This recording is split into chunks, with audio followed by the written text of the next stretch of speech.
एक बार महात्मा बुद्ध एक गांव में अपने शिष्यों सहित घने पेड़ की छाव के नीचे बैठ थे। आसपास के गांवों से बहुत से लोग अपनी मानसिक समस्याएं लेकर महात्मा बुद्ध के पास आ रहे थे। महात्मा बुद्ध उन सब की मानसिक परेशानियों का समाधान देते। सब लोग खुशी अपनी समस्याओं का समाधान पाकर वहां से लौट रहे थे। वहीं से कुछ दूर बैठा लोगों को बुद्ध के पास जाते देख एक दुखी भिखारी अपने भाग्य को कोसता हुआ यही सोचने लगा कि अभी कुछ देर पहले तो ये लोग दुखी मन से मुंह लटकाए उन महात्मा के पास गए थे और अब इतना खुश होकर कैसे वापस लौट रहे हैं। आखिर माजरा क्या है, जरा मैं भी जाकर देखूं कि वो महात्मा ऐसा कौन सा खजाना बांट रहा है इन लोगों को। वे इतने प्रसन्न हुए कि उनके चेहरे लाल हो गए। जब वो दुख भिखारी कुछ नजदीक गया तो उसने देखा कि ये महात्मा तो लोगों को प्रवचन देकर लोगों के दुख का निवारण कर रहे हैं। यह देखकर भिखारी के मन में भी तीव्र इच्छा हुई कि क्यों न मैं भी इन महात्मा को अपना दुख बताऊं। मुझे भी अपने दुख का समाधान अवश्य मिलेगा। बस फिर क्या था, समाधान पाने की लालसा लिए भिखारी महात्मा बुद्ध के सामने पहुंचा और हाथ जोड़कर प्रणाम करते हुए बोला, हे महात्मा बुद्ध, मैं भी लोगों की मदद करना चाहता हूँ। मुझे लोगों की मदद करने की बहुत इच्छा है, लेकिन मैं कैसे मदद कर सकता हूँ? मैं बहुत गरीब हूँ। मेरे पास न तो पैसे हैं और न ही कोई ऐसी चीज जिससे मैं किसी की मदद कर सकूं। मैं कोशिश करने पर भी किसी की मदद नहीं कर सकता। मुझे भगवान ने इतना गरीब क्यों बनाया? हे महात्मा, मुझ पर कुछ कृपा करो। इतना बोलते हुए भिखारी रोने लगा।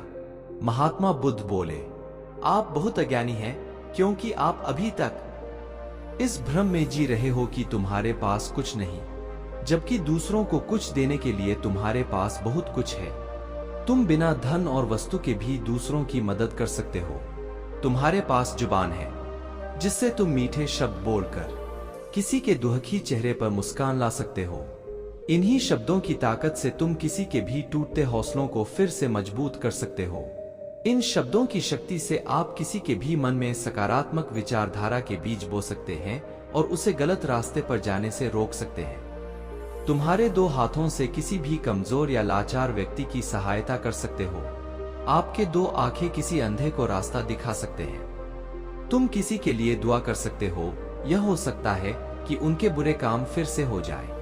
आप किसी के अच्छे स्वास्थ्य की कामना कर सकते हैं, लेकिन अज्ञानतावश तुम अब तक इस बात को समझ नहीं पाए और इस भ्रम में अब तक जीते रहे कि तुम्हारे पास मदद करने के लिए कुछ नहीं।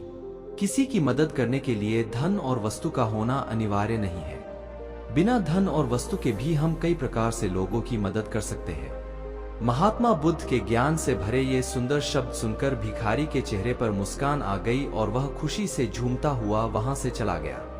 दोस्तों, महात्मा बुद्ध की इन बातों से बहुत कुछ सीखा गया।